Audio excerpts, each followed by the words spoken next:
ভারতীয় মিডিয়ার চাঞ্চল্যকর তথ্য। বাংলাদেশকে নিয়ে মোদির ষড়যন্ত্র ফাঁস।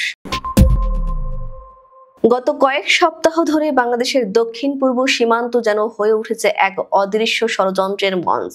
মেঘালয়, ত্রিপুরা ও মিজোরাম ঘেঁষা এলাকাগুলোতে গোপনে প্রবেশ করানো হচ্ছে শত শত মানুষ, যাদের মধ্যে অধিকাংশই সন্দেহভাজন ভারতীয় নাগরিক। অথচ ভারত সরকার এটিকে বলছে অবৈধ অভিবাসী ডিপোর্টেশন। কিন্তু আন্তর্জাতিক আইন অনুযায়ী অভিবাসী প্রত্যর্পণ কখনোই গোপনে নদীতে ফেলে দেওয়া কিংবা জঙ্গলের ভেতর ঢুকিয়ে দেওয়া হয় না।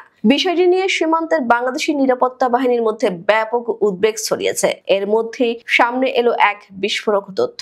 ভারতীয় প্রভাবশালী মিডিয়া হাউস ইন্ডিয়া.com একটি প্রতিবেদনে পরোক্ষভাবে স্বীকার করেছে যে চট্টগ্রাম হিল ট্যাক্স অঞ্চল বেলুচিস্তানের মতো বিচ্ছিন্ন হতে পারে। এই দাবিটি শুধু বিভ্রান্তিকরই নয়, বরং তা সুস্পষ্টভাবে ইঙ্গিত দেয় যে ভারতীয় কূটনৈতিক এবং মিডিয়া মহলে চট্টগ্রামকে বিচ্ছিন্ন করার একটি দীর্ঘমেয়াদী পরিকল্পনা রয়েছে। ইন্ডিয়া.com আরো দাবি করেছে যে চট্টগ্রামে বিদেশিরা বসবাস করছে, অর্থাৎ বাংলাদেশি বাঙালিদেরকে তারা বিদেশি বলেই আখ্যায়িত করছে, যা এক ধরনের মনস্তাত্ত্বিক আগ্রাসন। এই প্রোপাগান্ডা স্পষ্টতই একটি ইনফরমেশন ওয়ারফেয়ার, যেখানে মিডিয়াকে ব্যবহার করে প্রতিবেশী দেশে বিভ্রান্তি, ভীতি ও জনমনে বিভাজন সৃষ্টি করা হচ্ছে। প্রোপাগান্ডা স্পষ্টতই একটি ইনফরমেশন ওয়ারফেয়ার, যেখানে মিডিয়াকে ব্যবহার করে প্রতিবেশী দেশে বিভ্রান্তি, ভীতি ও জনমনে বিভাজন সৃষ্টি করা হচ্ছে।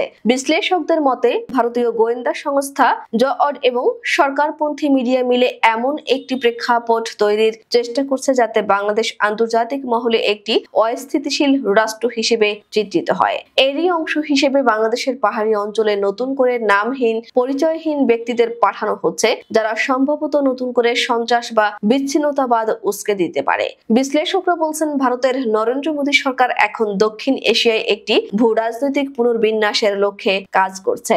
বাংলাদেশে, বিশেষ করে চট্টগ্রামকে তারা একটি জিও স্ট্র্যাটেজিক লিঙ্ক হিসেবে বিবেচনা করছে, যেটি চীন বাংলাদেশ ঘনিষ্ঠতাকে রোধ করার জন্য ব্যবহৃত হতে পারে। সেজন্য যদি অভ্যন্তরীণ বিশৃঙ্খলা সৃষ্টি করা যায়, তাহলে বাংলাদেশের সামরিক ও রাজনৈতিক মনোযোগ অভ্যন্তরে কেন্দ্রীভূত হবে, বাইরের জোট গঠনের সুযোগ কমে যাবে। সরকার ইতিমধ্যেই সীমান্তের নজরদারি বাড়িয়েছে, তবে শুধু সামরিক প্রতিরক্ষা নয়, কৌশলগত মিডিয়া প্রতিরক্ষা গঠন করাও জরুরি হয়ে পড়েছে।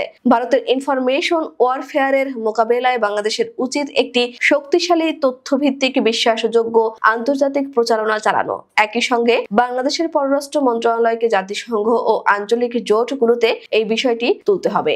ইন্ডিয়া.com এর প্রতিবেদন একটি নিছক সাংবাদিকতা নয়, এটি একটি নতুন ধরনের স্বীকারোক্তি। মোদী সরকারের বাংলাদেশ বিরোধী কৌশল এখন আর পরোক্ষ নয়, বরং সরাসরি ও চ্যালেঞ্জপূর্ণ। বাংলাদেশে যদি এখনই সজাগ না হয়, তবে আগামী দিনে চট্টগ্রাম শুধু একটি ভৌগোলিক সংকট নয়, বরং এক আন্তর্জাতিক নিরাপত্তা সমস্যায় পরিণত হতে পারে। এর আগে ত্রিপুরার মহারাজা এবং টিপ্রা মোথা নেতা প্রদত্ত মণিক্য বাংলাদেশ থেকে চট্টগ্রামকে বিচ্ছিন্ন করার হুমকি দিয়েছেন। তিনি বলেন, 1947 সালে চট্টগ্রামের পাহাড়ি জনগণ ভারতকে সমর্থন করতে চেয়েছিল, তবে তখন চট্টগ্রাম বন্দরটি ভারতের হাতে ছাড়া হওয়ায় এটি তাদের জন্য ক্ষতিকর ছিল বলে তিনি উল্লেখ করেন। তিনি আরো বলেন, চট্টগ্রাম বন্দর ত্রিপুরা থেকে খুব দূরে নয় এবং ভারতের জন্য এটি গুরুত্বপূর্ণ একটি পথ। তিনি বলেন, বাংলাদেশকে ভেঙে ফেলা এবং সমুদ্রের দিকে যাওয়ার জন্য নিজেদের রাস্তা তৈরি করা ভারতের জন্য উপযুক্ত সমাধান হতে পারে।